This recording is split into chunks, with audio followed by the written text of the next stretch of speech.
All right. Welcome, ladies and gentlemen. This is Dot Connect Wednesdays, episode 120.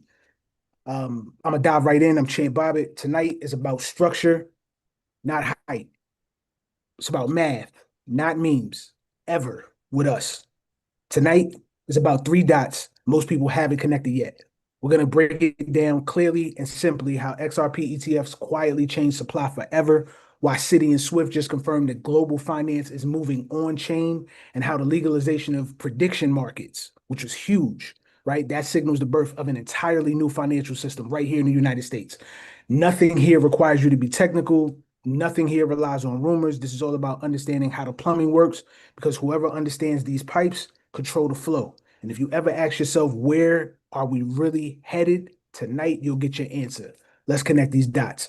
Steve, before I get rocking and rolling, this is my guy. Yeah, y'all already know who Steve is, but for everybody who's new to the channel, Steve Bayonne, founder of Skyton Academy. I'm Champ Bobbitt. Steve, do you have anything that you want to lay on him before we get rocking and rolling? I know you're live from Colombia right now. Listen, just when you guys are scrolling through the news cycle, just keep an eye and start doing some research on the AI bubble that's forming right now. I think that's you guys have to understand the entire United States economy is wrapped up in this AI demand. So we talked about this before, and I made the correlation between the mortgage swaps back in the 2008. The exact same thing is happening right now, even to the point where Nvidia is known to be buying their own chips just to make the balance sheets look like they're great. Guys, I'm telling you, this once China halted the purchases of that company is not performing well. And everyone that's investing in it, Oracle and all the big tech companies, they're not even seeing the returns. So now the matter is, how are they servicing the debt? So you're going to hear a lot of rumors about the government talking about bailouts. Mhm. It's kind of the whole economy wraps around this AI situation, and the narrative is it's not even as fruitful as they're saying, because these guys are just washing money at this point now. Outside of a little bit of stuff that we do with AI, it's the bigger conversation with the data centers. You're starting to see those. They're not even getting them accepted. There's certain cities and towns that are shutting it down. Um, they're just laying out massive amount of cash on something that's just a hedge against the future, and it's not even showing fruition right now. So just if you see the headlines, I want you to start kind of reading a lot of the stuff that's happening with that. I mean, they have like billions of dollars in purchasing order over the next how many years, and they're realizing the biggest thing is when you look at the money, that the capital that they're getting from the banks and the lenders, the AI chips are depreciating faster than the rate of return on the money, right? They're saying 5 to 7 years, but they're finding out it's closer to 2 to 3 years. You have to upgrade the chips. So if you got a $10 billion order for the next 5 years, it just won't make sense. Right. Um, yeah, they're fucked, bro. And that's a cyclical course, man. That's wild. Yeah, I could see that. That AI bubble is definitely looking shaky, especially with Nvidia. Like I knew it was something with that joint. The growth was just too astronomical, too fast. It's FOMO, man. It really Yeah. just is the fear of missing out. Like when you think of all the tentacles and all the things that AI could displace, it's almost like this was bound to happen. And Mhm. even in teaching cryptocurrency and seeing how fast AI jumped over and that just became the new narrative, I was just like, I don't know how this thing surpassed this like this, but that's where a lot of the capital that's leaving the markets they're hedging into AI, but now they can't really service or cover that debt because Yeah. it really is on a promise of what tomorrow would look like. So that's just gonna shit the bed though. There's only but so long that they can hold on to it, or they'll just wrap like a crypto reserve around it and then run that price up and then just find a way to do whatever. Either way, guys, I'm telling you, crypto is the ultimate leveler. And I'm not in agreement with a lot of stuff that's happening in crypto where really that digital ID and all that stuff is really tied to this digital money. Um, with or without the academy, this shit wasn't going to stop. So it's not like we poured a whole bunch of liquidity in the market and that's what's keeping it alive. It really is first movers Yeah. position. So I would urge everybody to not reinvest. Like when you make your money, find something to do in the real world. I wouldn't be playing with Yeah. these tech guys at all. They're going to find a way to take anything that they can from anybody. So self custody is super important right now. And now they're talking about privacy coins. You're starting to see those hit a little bit. Champ did a crypto intent on that. When you look at Zcash and all those guys, I never mess with those things because just when you think of the premise behind a privacy coin, why these guys will allow this administration would allow privacy coins to even exist, right? Is a telling sign. Yeah. Privacy coins to me aren't started by companies that want to protect your privacy. It smells shalomish to me. Real talk. Nah, you hit the nail on the head with that one. So let me hear about this XRP shit. Yeah, nah, let's get into it, man. So first things first, like there's a lot that's going on right now. And on Connect 119, I pretty much prepped everybody. I got you all kind of into the rotation of understanding that these ETFs are huge. Everything is rolling out right now. So I'm gonna just break down my theory and I'm gonna break down what actually materialized thus far. All right, so and I'm gonna try to do this in the simplest way possible because it can get a little technical when you're dealing with these ETFs. So essentially, we get this a lot. What is an ETF and what happens, etc. Basically, when an ETF launches, it has one job: to buy the actual asset, hold the actual asset, and keep buying more every time new investors put money in. It's that simple. All right. Now, that means every time somebody buys an XRP ETF, the ETF must go buy real XRP from somewhere. Now, here's the problem: there isn't an endless pile of XRP that's just sitting around, right? Or that's available to them. So exchanges, you have to factor in, they got a limited amount. Over-the-counter desk and dark pools, they also have limited amounts. And over time, especially over these last couple of weeks, something huge has been happening. All of these XRP ETFs, they've been buying XRP at a much faster rate than anyone truly expected. Now, some days they absorb tens of millions within 24 hours. And that number has consistently been climbing. So simple math, right? If an ETF is building, I mean, excuse me, if they're buying 10 million XRP every single day, that's going to add up fast. 10 million a day, that's 50 million a week, 200 million a month, and 2 billion per year. That's one fund, right? But here's the key.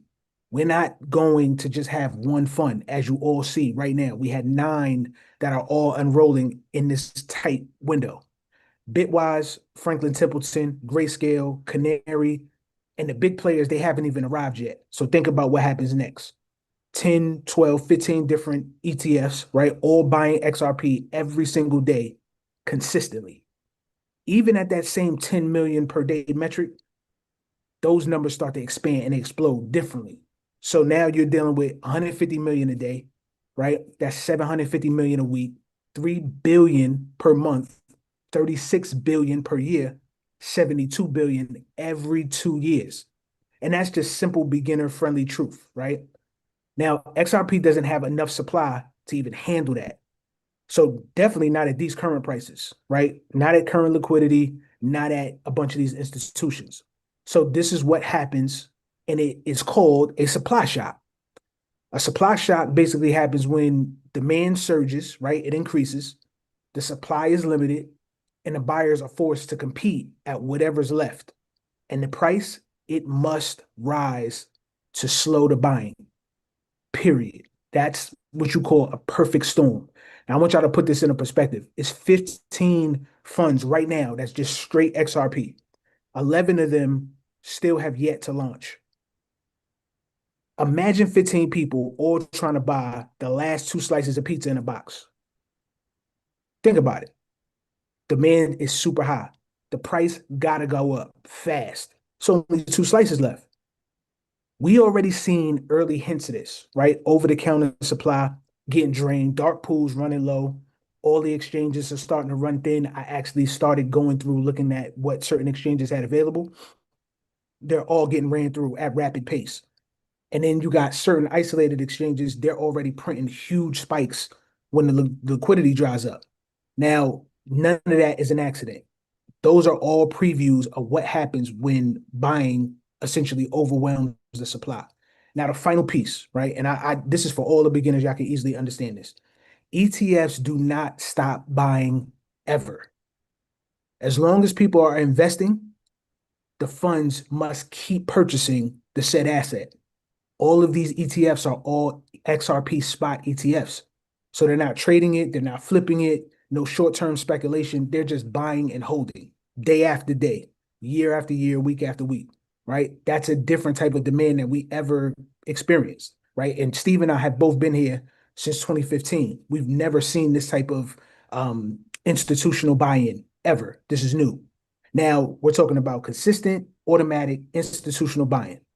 So when you think about ETF demand, limited supply, the shrinking inventory, right? More ETFs that's about to launch, and then you got global institutions that's recognizing crypto as a macro asset, one outcome. That means we are about to see a supply shock that is going to melt faces. XRP's price, this is not speculation, but again, we're not financial advisors. This is for educational purposes only. Prices got to go up, sheerly off the metrics, right? That's math, that's liquidity, that's real institutional buying pressure. And that's why so many analysts that you're starting to see now believe in the next year to 2 years, you're going to see something historic for these said assets. The next bull run is going to be all supply base. You're about to see, I mean, not supply base, utility base, excuse me.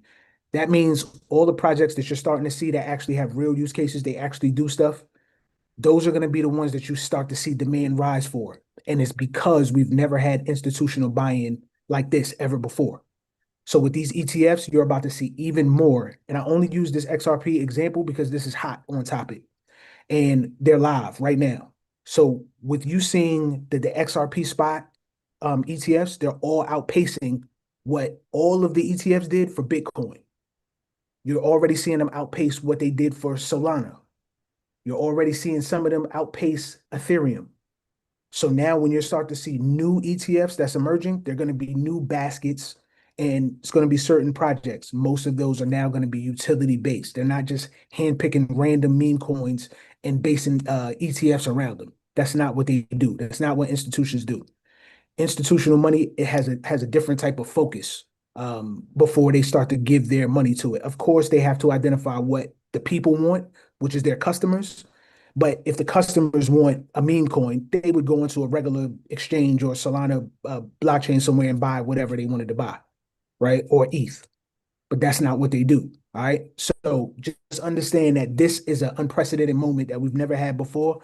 And simply put, there's not enough XRP to go around. So anytime you hear somebody talk about XRP has too much supply, 100 billion tokens, they lack visibility. They lack seeing how this whole thing is playing out. They just looking at numbers and they automatically try to apply some outdated metric to it. That's not how it works. All right. What I do want to give you guys is a tool. So I always like to come bearing gifts. So what I noticed was there's a new tracker, and I want to shout out my guy Neil Tolbert, right? 20 plus years of marketing and digital transformation. He was dealing with web, Adobe, and their analytics and stuff like that. He's got a team over at DigiTool Builder. You can follow those guys on Twitter or X. And what they built was the XRP tracker, right? And it's just for it. The website, I'm gonna drop it inside the chat for you guys. And I'll do this for you guys over there on YouTube too. But it is called xrp-insights.com. It's pretty cool. I've been looking at it for the past day, just kind of seeing like the functionality, how it works. I'm gonna share my screen so you guys can see it. It's pretty dope.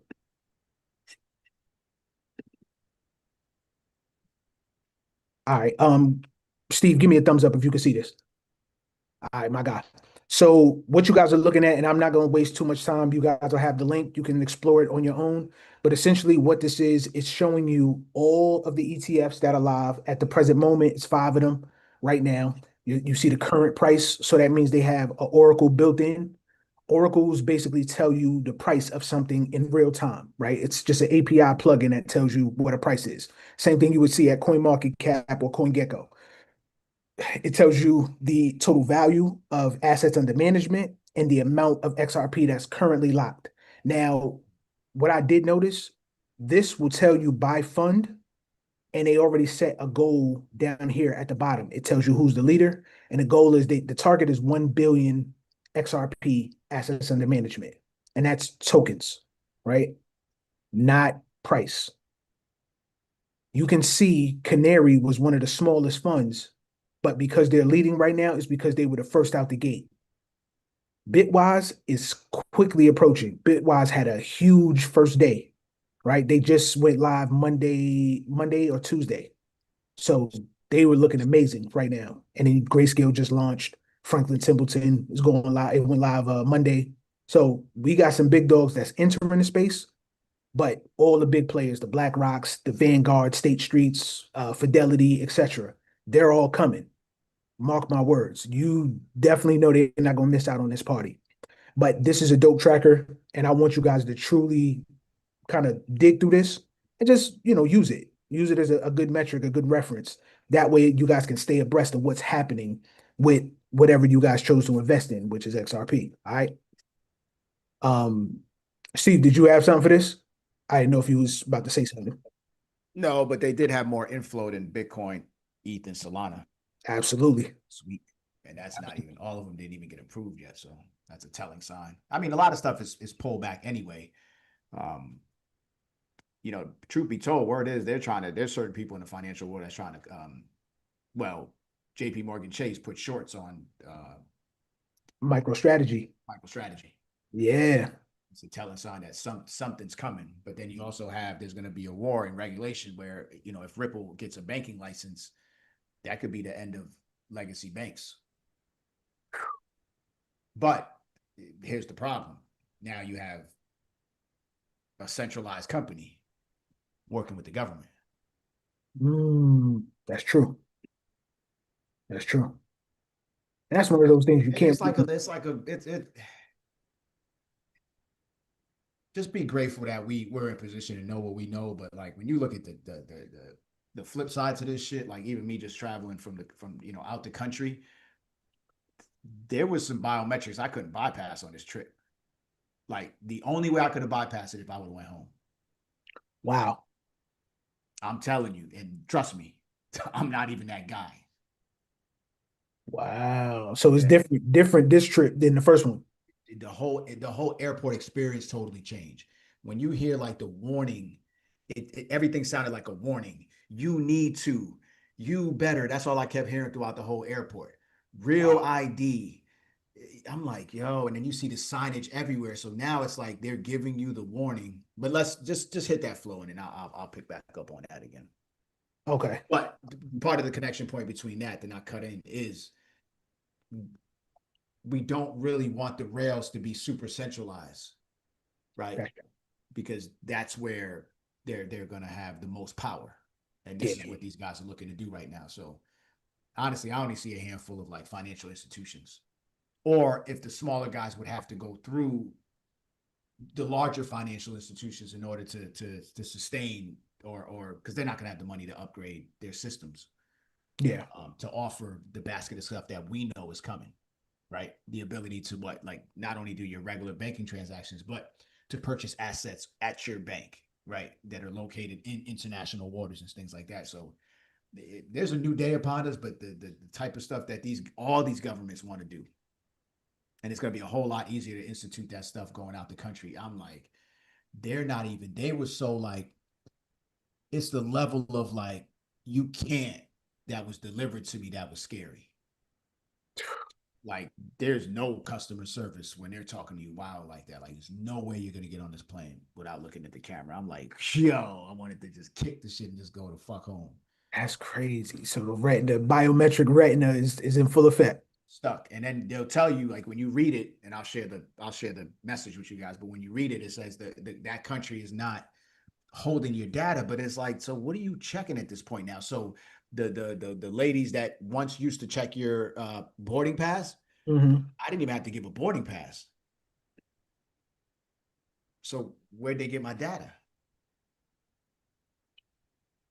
Wow. I'm telling you, I was like, wait a minute.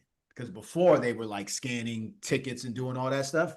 Yeah, That was clipped. So that's how I know once you remove them from the situation. Because once I see you working and there's an option, but there wasn't even a sign for an option there. And this is in America leaving for the next flight to go international. I'm stone face. that's wild. Yo, nah, we're smoked. New day and age, and that's a testament to even more of sovereignty OS. You know what I mean? Like, so I definitely tip my hat to you for like spearheading that, taking on that charge. Like that's real, bro. And it's like I think outside of all this digital stuff, all outside of the crypto, all of it, right? It's just a different time that we're in now. And I think the moment is upon us where people have to realize there's a pro and a con to everything. You're going to have options always. There's always a choice. But also they're going to create situations that bottleneck you on purpose, that inconvenience you on purpose. So I think the biggest takeaway from all of this is just being aware, being alert, right? Understanding what's happening all around you so that you can navigate or you can take information back to somebody else and then help someone else, right? And then to collectively, we're able to navigate and do what we need to do without the nonsense, right? So, just be mindful, guys, please. And we definitely gonna have some more live talks and all that about the sovereignty OS and everything that we're building at the academy. So that's on the way. Um, Yeah, nah, that was dope. I appreciate you bringing that up. Let me drop this in the chat because I did mean to drop that in the tracker, and then everybody on the YouTube side, boom. All right, so y'all got the links to that. So next, 21.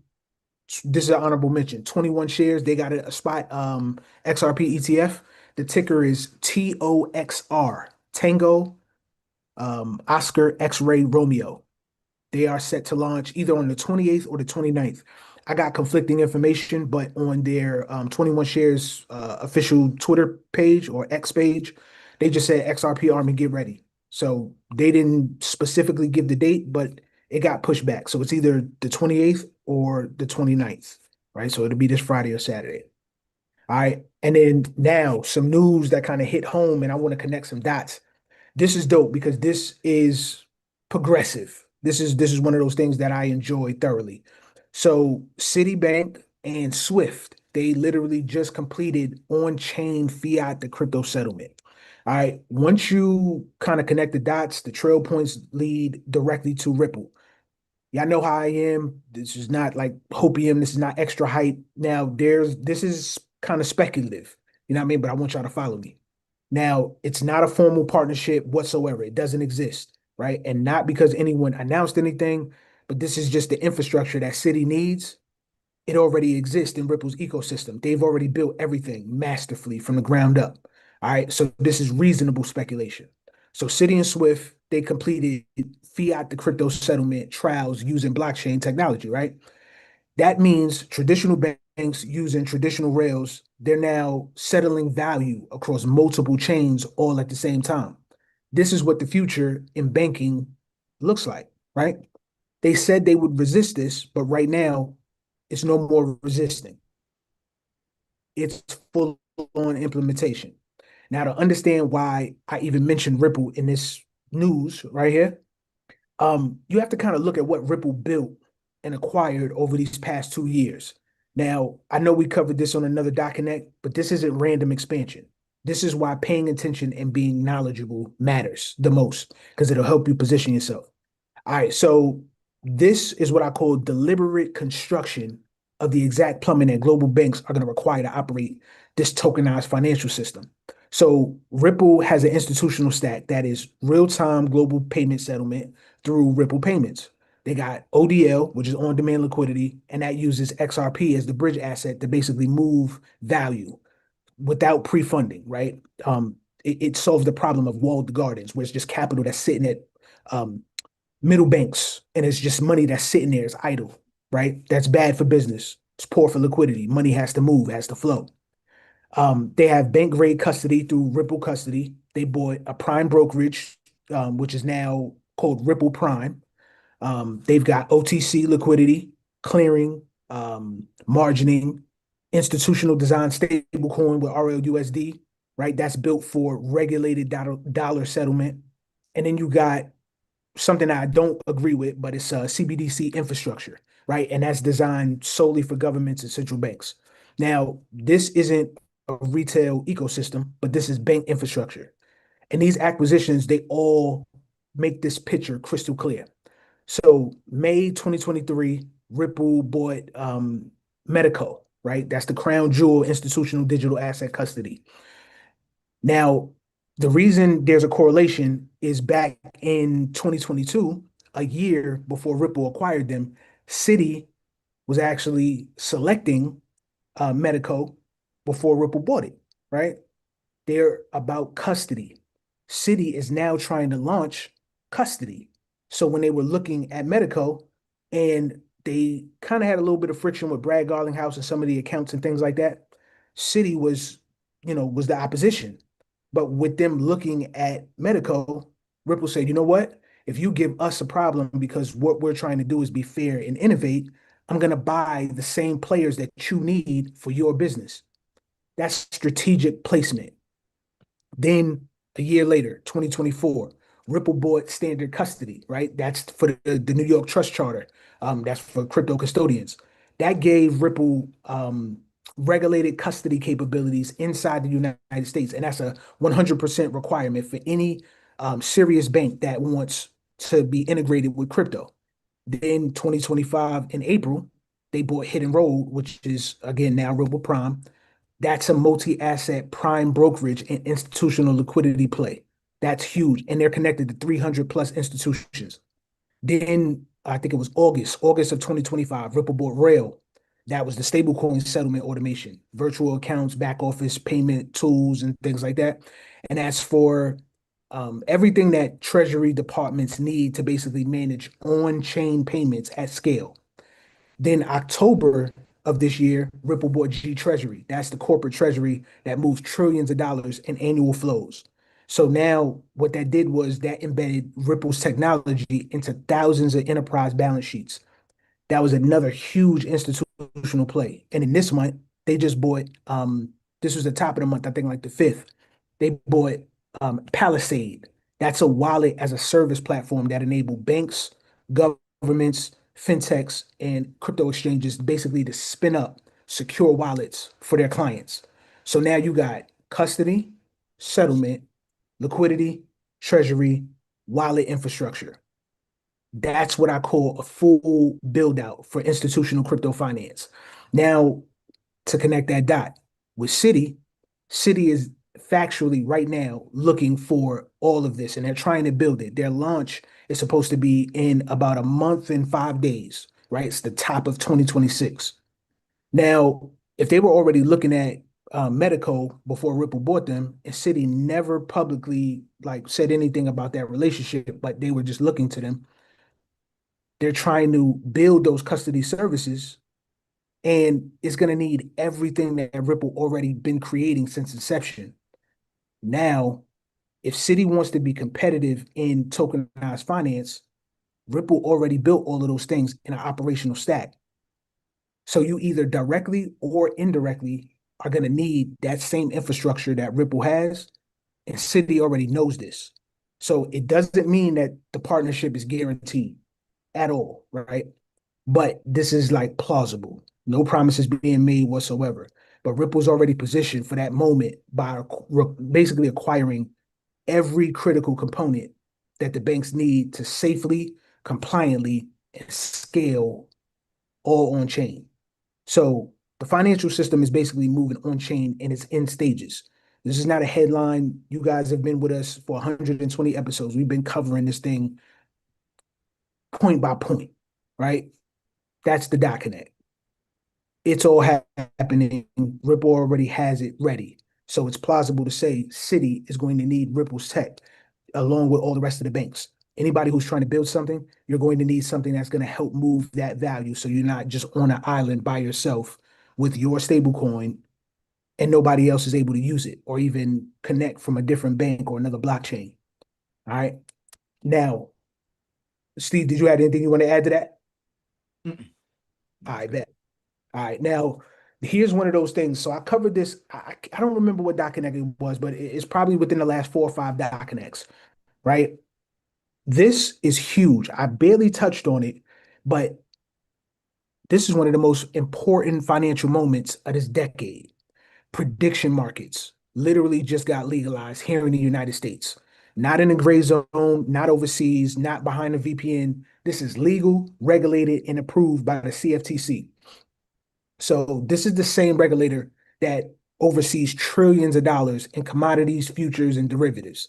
So I'm gonna give you all a little bit of context. For over 20 years, no, nearly 20 years, excuse me, prediction markets were banned, they were shut down, and they were buried all in limbo in the regulatory playing field.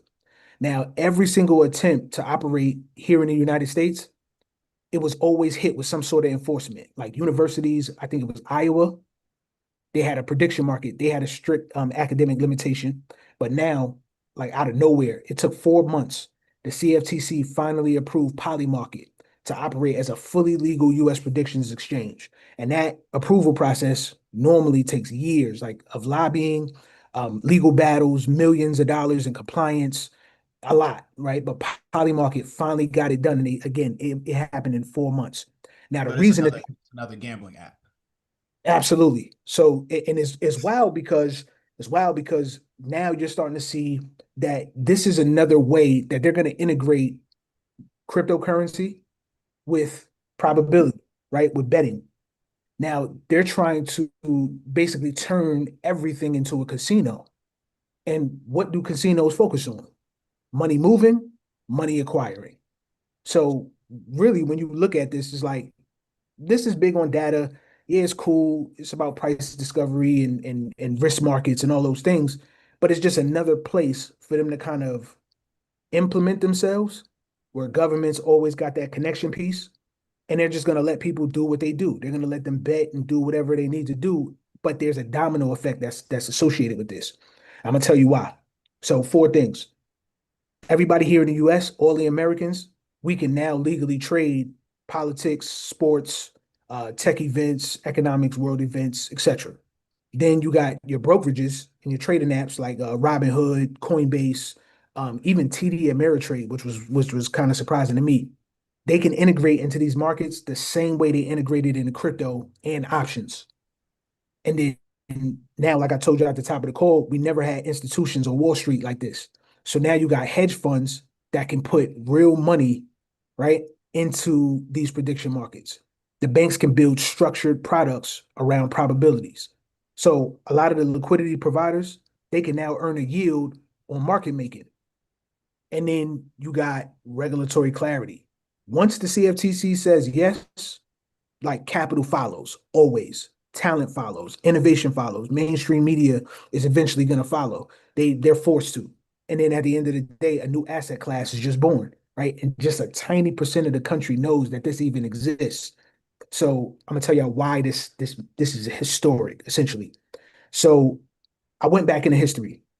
In the 1980s, early stocks were created, you know, excuse me, back in the 80s, the 1890s, that's when stocks created America's first like tycoons, like super wealthy.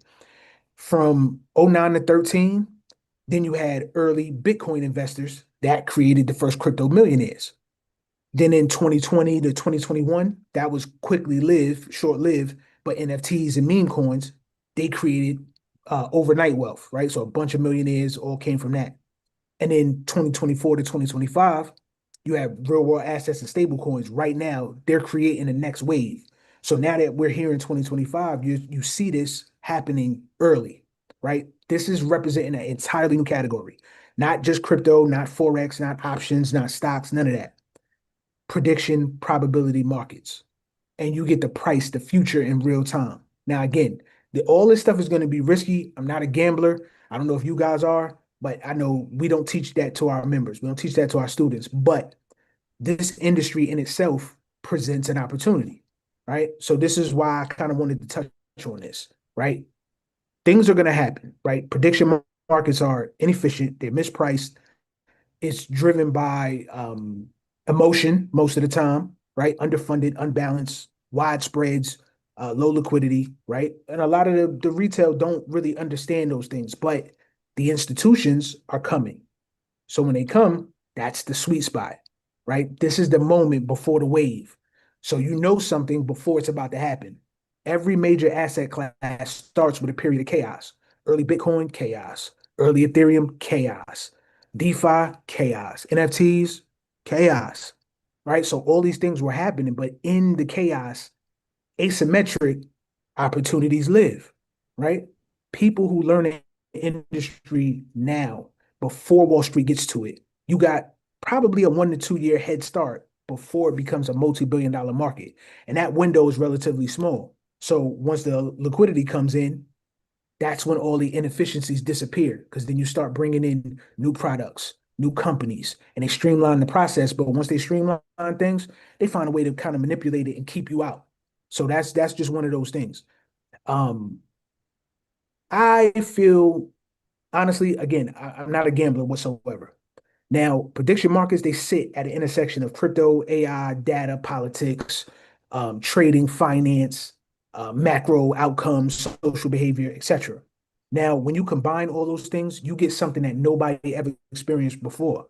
That's real-time financial oracle that can predict the future, right? Anybody who's a builder, an analyst, a trader, a crypto investor, somebody who's a macro student, anybody who can understand narratives, timelines, certain catalysts and stuff like that, those are the people that are going to be easily made wealthy based on this. So we're training all of our members to literally think ahead. You don't think just for today, you think for the tomorrows. So here's something I'm going to leave y'all with. A brand new US financial market is opening in front of our eyes. The regulators that we needed, right? No longer the SEC, but the CFTC, they approved it. The institutions are coming to adopt it. Everybody who's an early mover, you're going to be the ones who get the upside. And this is always going to be a once in a lifetime cycle, right? It don't always happen like this repeatedly.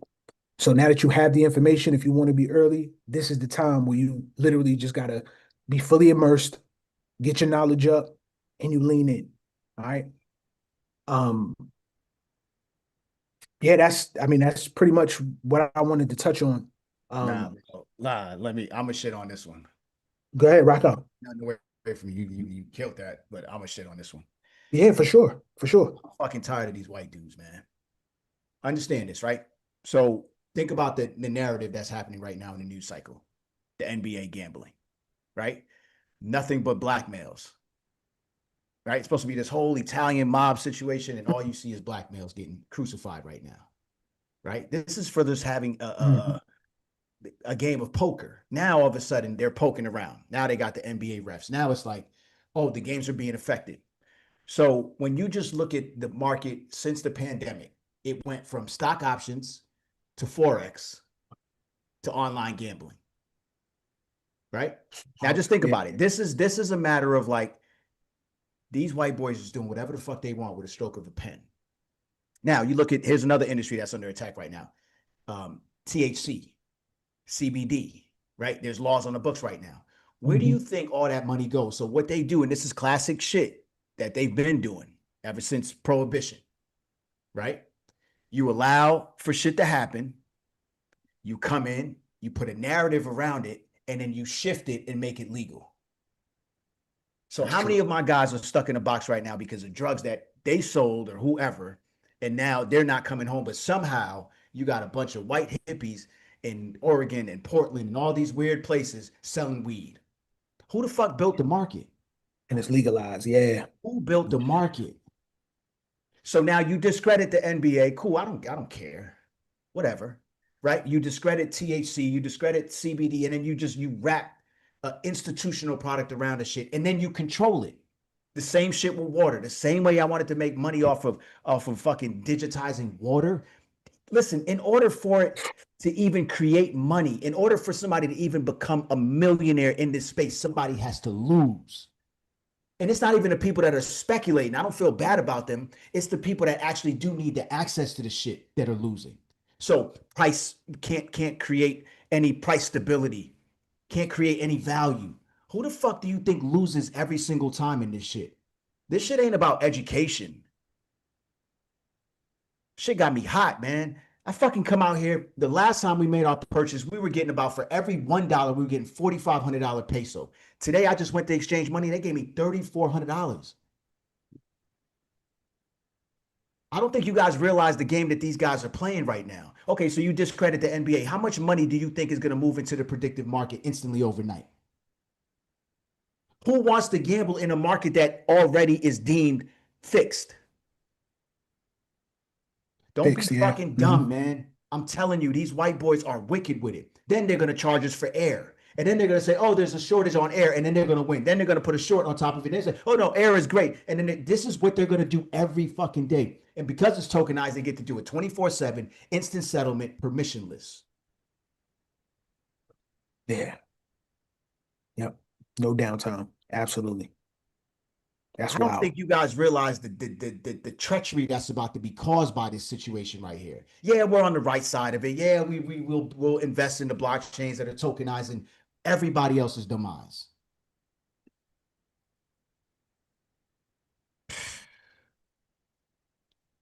We're smoked, man.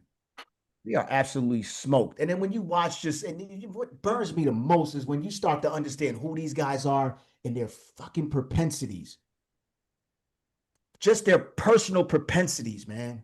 They don't care about anything like or anybody. You just have to figure it out. So we're just going to play this game with these guys.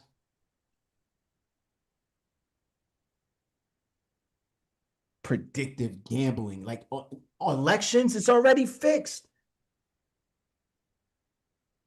I've been in crypto for 10 years. I watch the exchanges rip us inside and out every single time.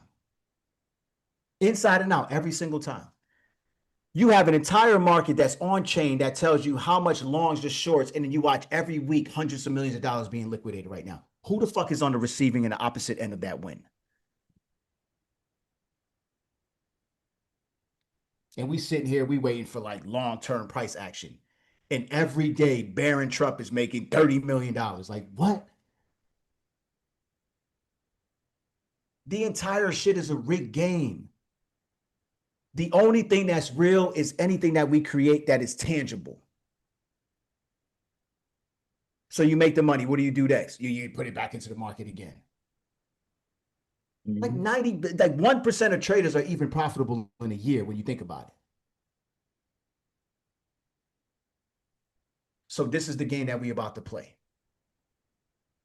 They're gonna turn everything into a fucking commodity, even the air that you breathe, the amount of sunlight that you get in a day. And then somehow they're going to predict the carbon credit behind how much usage we have or we don't have. And then they're going to be able to regulate the amount of usage that you need, but then they could put longs and shorts on a back end.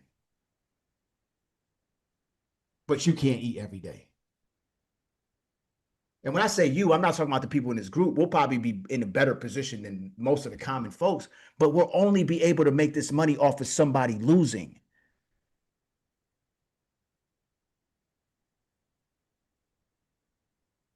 So we purchased in Colombia at the right time. The dollar was strong. Today I come, it's costing me more money to actually effectively finish this project now because the dollar is weak. So what are they doing in Colombia right now? They are increasing their interest rates. They are pumping more US dollar into the market to devalue it. This is what's happening globally to the dollar. And you won't know this shit unless you're actively investing in emerging markets right now. But what's happening back home with the dollar? It's being de-dollarized even by these guys because the same dollar that you used to buy whatever, a cup of coffee and all that other shit doesn't exist anymore. Yep. So y'all going to keep playing this game with these dudes in this country? I'm just asking. So even if you did make millions of dollars, you know how much it's going to cost to live? And who else does the money go to right now? 50-year mortgage. Now you paying, $500,000 house is going to cost you how many millions of dollars when you guys have to stop looking at this country as some like a golden egg, man. This shit is a dud. And the worst part about it is me of all people, understanding the process and all of this shit for the last 10 years and then seeing it for what it is. And I'm like, I'm over it. You got a bunch of kids in school right now. There's no work for them. And somehow you can get government funding for that much money, but you can't start a business. And they give you any amount of funding. But they got hundreds of thousands for that educational process.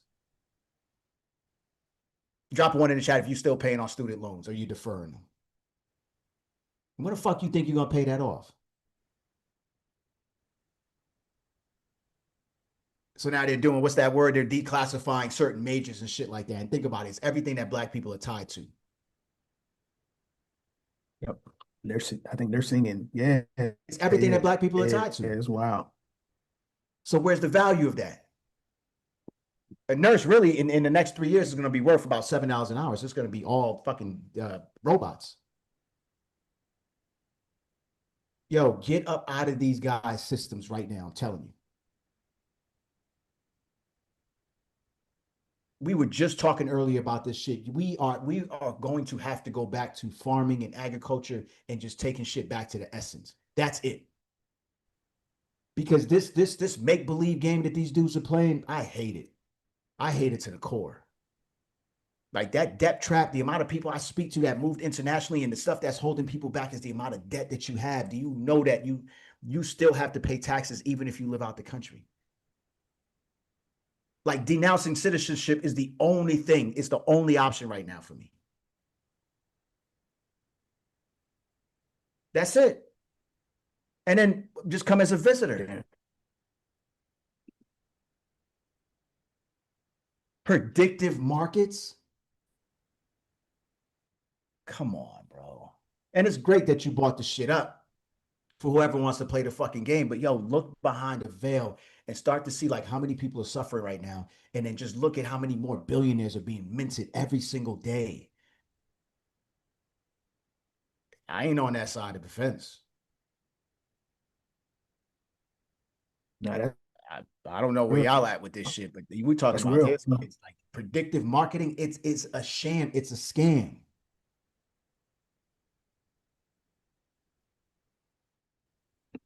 Who wins the presidency? Who wins how many times a day did somebody open a refrigerator versus how many times a day they didn't? Like how much power is used versus they're controlling the entire market. Once it becomes digital, they will be printing money every second, 24/7. Mm-hmm. We're actually sitting here studying the tech, seeing how the positive side of it, and they're sitting here wrapping dumbass shit around it. And then going to put on the restrictions to be able to control the markets as you have a predictive game behind it. So why would you ever want to be retail in this fucking world?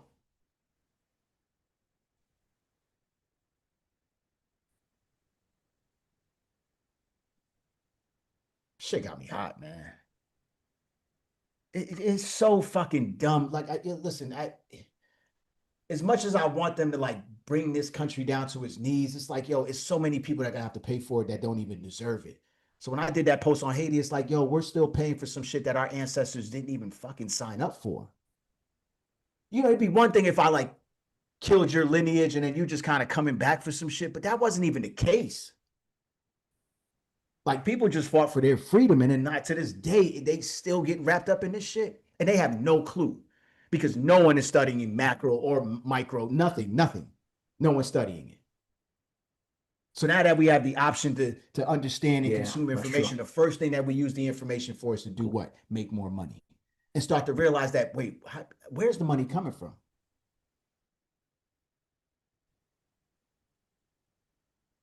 So now Colombia is a target on a map now. Literally, there's warships right outside of here. What's that play about? Now they worried about drugs. Who's the biggest drug buyer? There's no more drug addicts than the United States. United States, yeah, for sure. Who's the number one drug supplier? Not producer. Who's the number one drug supplier? The U.S. Yeah. How does it get in? from the US. Facts. So now they want you to believe that they come into these countries to be a saving grace to make sure that no drugs come in here. You guarantee me that when they shut these two countries down, that there will be no more drugs in the United States. How? And then they wrap what treatment facilities around the shit? Because when they gave us crack, they gave prison. When they Mm-hmm. gave meth, they gave them rehab.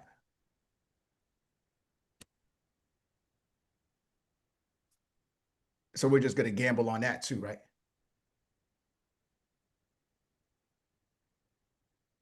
Shit is wild. I pray our ancestors are doing some shit that we have no clue that's about to come. Because there's no way you could stop that contagion of these fucking white males. Yeah, these guys, wow, man. And they need a host. That's the wild part. I told you, if we stop showing up for the circus, it's over. And I'm the first to tell you, if y'all want to stop trading quick, like we can stop this whole shit. Just be like, yo, we're not doing it. Mm-hmm. Then they got to figure some other shit out. But if we don't get back to the essence, that's just it. And Farrakhan called this shit a long time ago, man.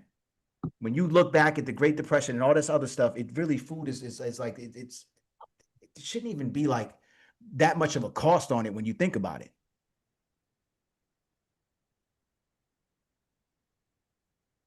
I'm connecting too many dots, man, and this shit is smelling like fucking horse shit, bro. No, These dudes is tripping. real talk. We shit. This whole nation was set up for consumerism. Everything that we do is all about fucking suppliers and consumers. And then now with technology, it's just making it a million times easier. We're all gonna be super consumers, except for those who resist, right? Those who are self-sufficient, those who know how to kind of utilize the system for what it is, but navigate on the outside of it. Because this shit is wicked. And it's been going on for years. Like before I was born, I'm 40. You know what I mean? So it's like this shit ain't new, but it's just wilder because now it's more prevalent. Then we have something that before we ain't have. It's the fucking internet.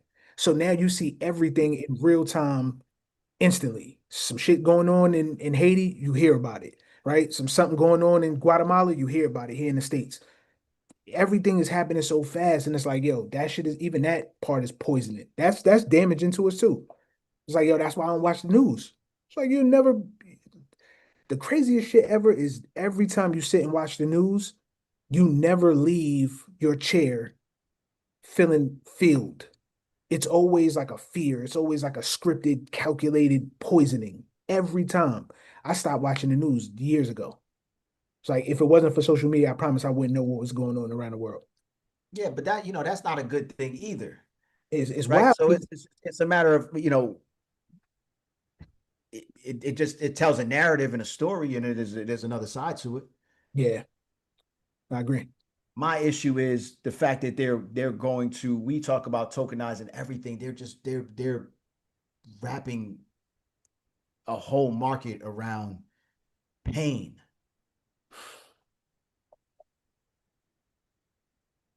Mm, Like everything that requires supply and demand, everything that we need to like the basic needs and essentials, they're playing a whole fucking game with the thing.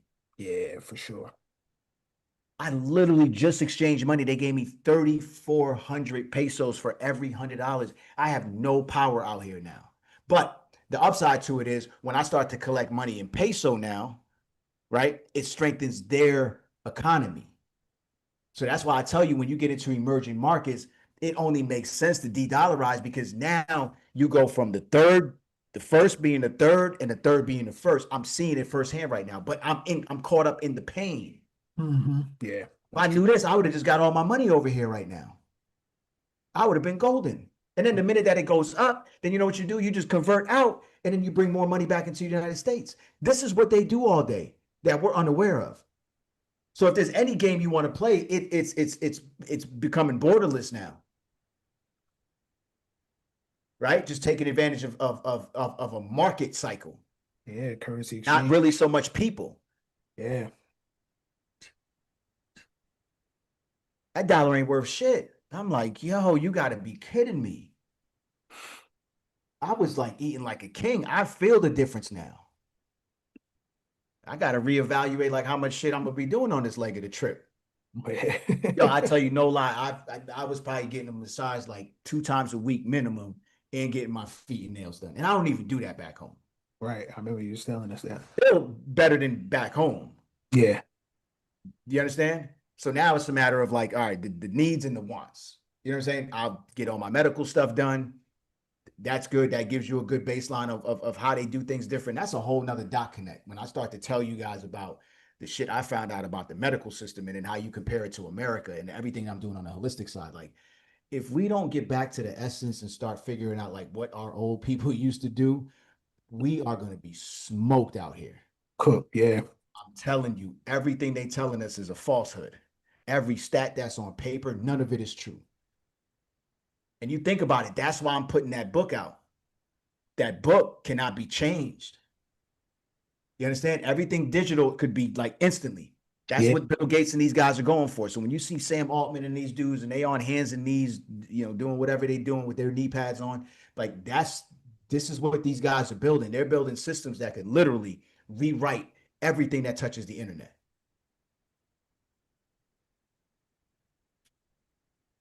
Why are we playing this game with these people? They're literally rewriting history right in front of us, and we're not even doing nothing. There's nothing we can do about it. They're telling you and they're telling us everything, every bit of what they're doing, and nobody's saying nothing about it. We're Nobody still pushed. supporting the shit that they putting out. We're still buying into their goddamn narratives. We're still paying into their fucking bullshit ass tax system, and none of the money is like being worked anywhere. And we're watching these guys just go all around the world pillaging. And it's like, yo, why don't you just make it a little bit easier for us if you're gonna do that at the least?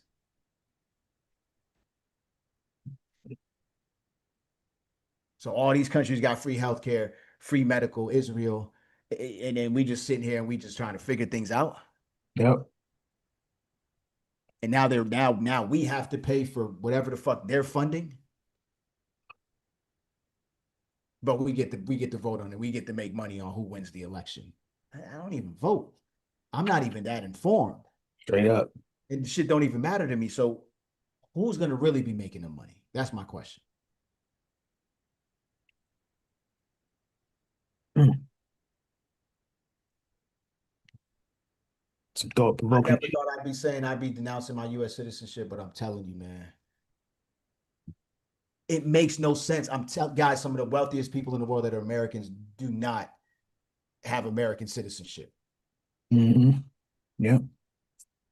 Trust me when I tell you that shit. Something goes down in this country, every single celebrity that you know or people with money have second, third passports to go to places that they know they'll be insulated from any sort of threat. What sovereignty is that? Mobility. There you go. There you go. I'm way ahead of my time on this one. Mm-hmm. Yo, yeah, I keep playing around with these guys, man. The financial sovereignty piece, yes, we've been working on it for so long, but those other aspects of the shit, like when we tell you to like get your mental together, like when they're sitting there telling you you can't, and then somehow I'm like, and I didn't notice that till after. I'm like, wait a minute, they didn't even like scan my boarding pass. I said, oh shit. That's crazy. They made some sort of connection piece to you to allow you to on it. That shit is wild. I didn't even scan my passport. That's crazy.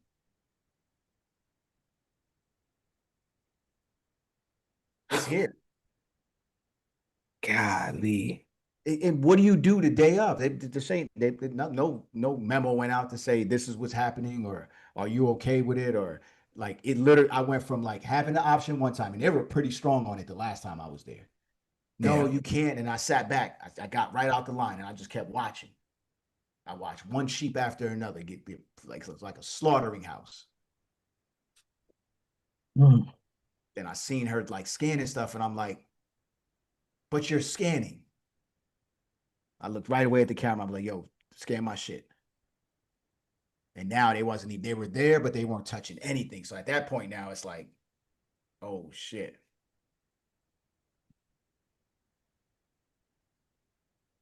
And truth be told, I was like, I got on 3 minutes before the gate closed. I was at the wrong gate. They changed the joint on me. So I didn't Mm-mm. even really have time to like raise the hell that I needed to raise without them saying, yo, you know what? You're not even getting on this flight. Right. Bro, we're smoked. I'm telling you, like we're smoked. There's not one person that even put up any sort of, because there was a bunch of us that whatever, but I can guarantee that the hundred and something people that was on that flight, nobody did a stir or anything. Yeah, you just Bro, it didn't even conform. dawn. I'm just thinking about it shit now. It just didn't even dawn on me. I'm like, wait a minute. I had no boarding pass and they did not scan my passport. When did I consent to that image being put inside their system to read my face that quick? Because I went boom, and that shit just hit it.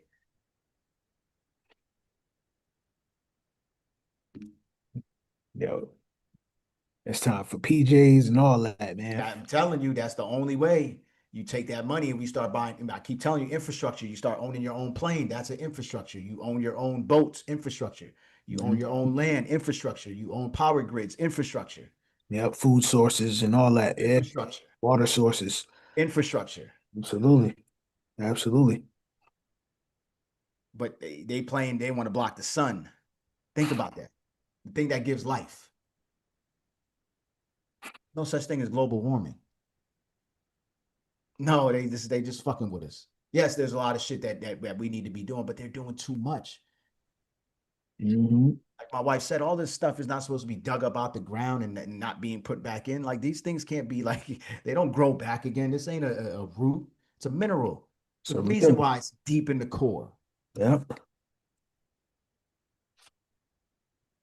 depleting the holy lands. Yeah, bro. Y'all still picking cotton. It never stopped. You ever feel like you're on a hamster wheel, like you work all the time and the first of the month seems like it just came yesterday? Hmm. Oh, okay. Yep. Yep. Listen, find some landing spots, guys. I'm telling you. You start to come to countries and you see the amount that you pay just at the first of the month. There's just an ease in the way that you move. Like my entire nervous system before I got back to Colombia was out of whack. Right before I left. Right before I left, the shit just like it literally my body almost shut down on. It took me like a day and a half to recalibrate out here. Just Yeah. because of environment. Yep. Sun, the air cleaner. Yeah. Yeah. Yeah. Just because of environment. No gym, no nothing.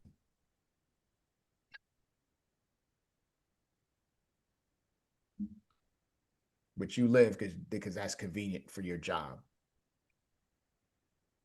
I ain't gonna hold you. I can't wait till they clip this whole shit, and then we just got to figure out what the next move is, because there has to be an equal stabilizer in this equation Yeah.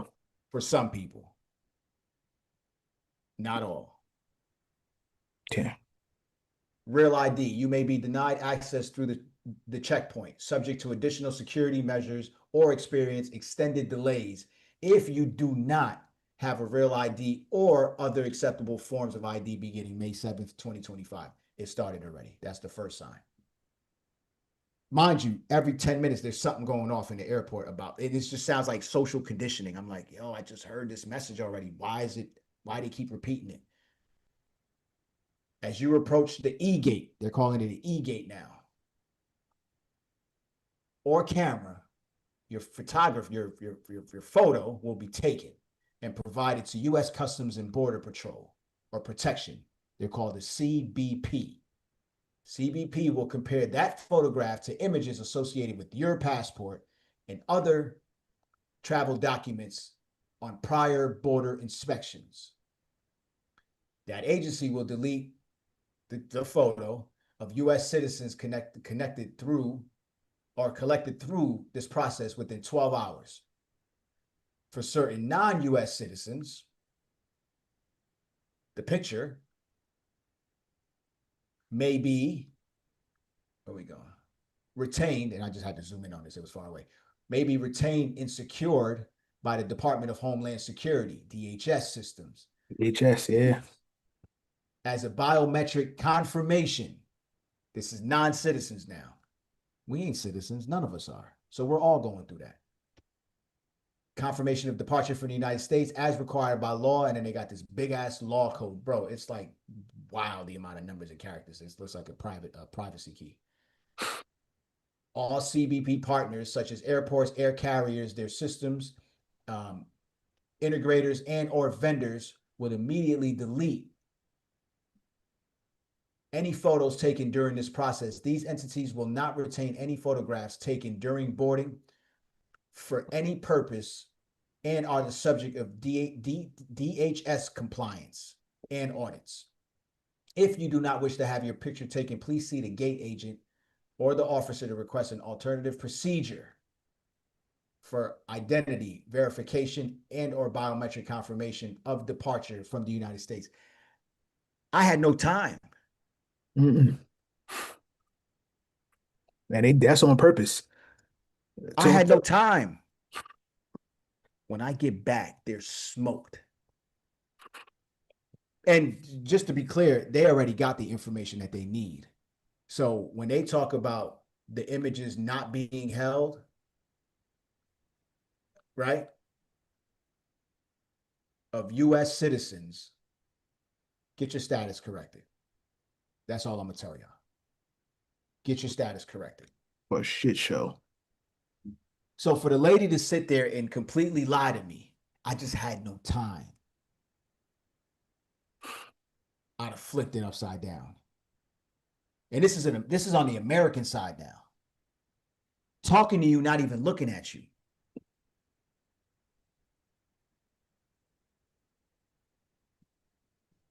I'm here for the outro. Let's get it. Listen, nobody is coming to save us. Nobody is slowing us down, and nobody is reversing what's already set in motion. The system is not built for fairness, it's built for efficiency. And efficiency doesn't care who gets crushed. Every time something becomes tokenized, it becomes tradable. Every time something becomes tradable, it then becomes exploitable. And every time something comes exploitable, somebody wins, somebody loses.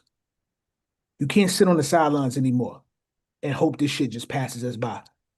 Like the passion you hear in his voice, that's needed.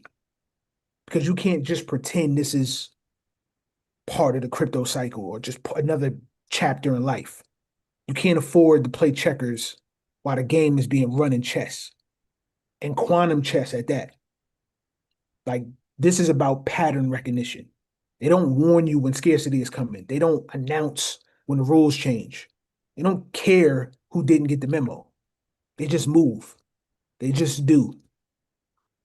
And when you finally feel those consequences, it's already too late.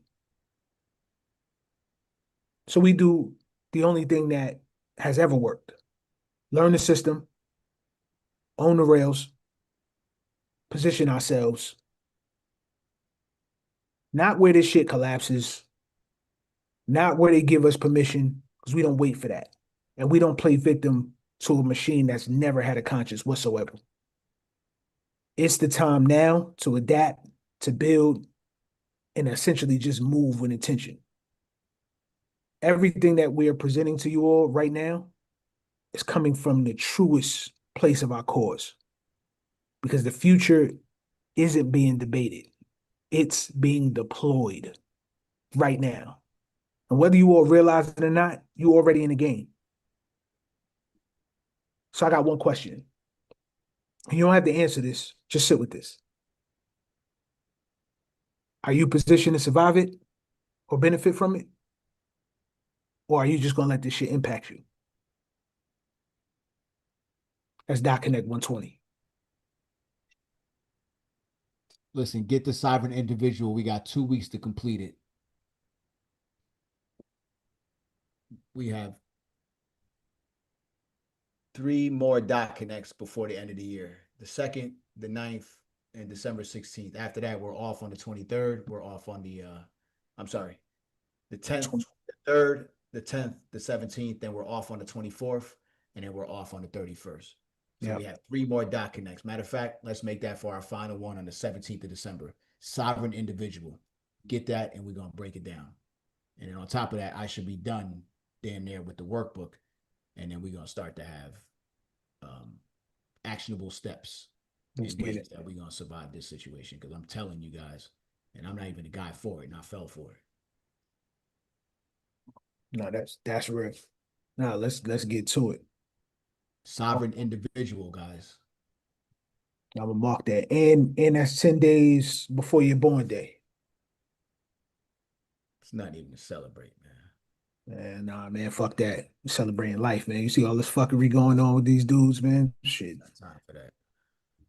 Nah, cancel Christmas and all that shit, man. Just stop with the Black Friday stuff, guys. Just don't pump no money into this market. And Nah, there's a blackout anyway. When's the blackout? It's oh, actually today. you should have had it started. Yeah, 20, Today's the start, guys. Whatever you can do. No TVs, no nothing. You don't need it. Trust me, hold the cash. And just let crypto be your metric. You know, I used to do this for a while, a couple years. I go to the mall, I'm like, damn, 300. I'm like, that's a lot of XRP. That used to be my unit of measure. And that's not financial advice. I'm just telling you. Um, I'm gone, man. I'm done. This is draining. That's why I don't even want to do these shits no more, man. It's just dumb. yeah. Yo, next year we're gonna recalibrate this situation, man. We're gonna close it off, no recordings, straight getting to work. And definitely not on this platform. Shalom. We out. YouTube, love y'all.